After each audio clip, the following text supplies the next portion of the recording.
2024-25 ஆண்டுக்கான முதலாம் ஆண்டு இளநிலை மருத்துவ மாணவர்களுக்கான வகுப்புகள் அக்டோபர் 1ஆம் தேதி தொடங்கும் என அமைச்சர் மா சுப்பிரமணியன் அறிவித்துள்ளார். சென்னை கீழ்ப்பாக்கத்தில் உள்ள அரசு மருத்துவக் கல்லூரி மருத்துவமனையில் புதிதாக மேற்கொள்ளப்பட்டு வரும் கட்டுமான பணிகளில் தமிழக மருத்துவத்துறை அமைச்சர் மா சுப்பிரமணியன் இன்று ஆய்வு மேற்கொண்டார். பின்னர் செய்தியாளர்களிடம் பேசிய அவர், கீழ்ப்பாக்கம் அரசு மருத்துவக் கல்லூரி மருத்துவமனையில் கட்டமைப்பை மேம்படுத்துவதற்கு 358 கோடியே 87 லட்சம் செலவில் ஆசியாவிலேயே புதிய தொழில்நுட்பங்களுடன் கூடிய ஹைபிரிட் அறுவை அரங்கம் அமைக்கும் பணியும் நடைபெற்று வருவதாகவும் தெரிவித்தார். இளநிலை மருத்துவ மாணவர்களுக்கான அகில இந்திய கலந்தாய்வு ஆகஸ்ட் 14ஆம் தேதி நடைபெற உள்ளதாக அவர் கூறினார். அதனைத் தொடர்ந்து ஆகஸ்ட் 21ஆம் தேதி முதல் தமிழகத்தில் மருத்துவ தேர்வு மூலமாக முதற்கட்ட கலந்தாய்வு தொடங்க இருப்பதாகவும் அதற்கான முதற்கட்ட கலந்தாய்விற்கான தரவரிசை பட்டியல் ஆகஸ்ட் 19ஆம் தேதி வெளியிடப்பட உள்ளதாகவும் தெரிவித்தார்.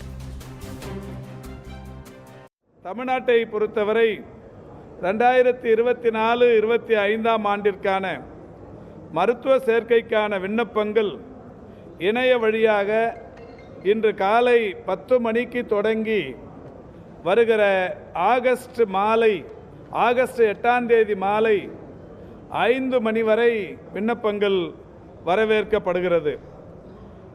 www.tnmedicalselection.org என்கின்ற இணையதளத்தின் மூலம் மாணவர்கள் தங்களுடைய விண்ணப்பத்தை பதிவேற்றம் செய்து கொள்ளலாம் என்று ஏற்கனவே சொல்லப்பட்டிருக்கிறது.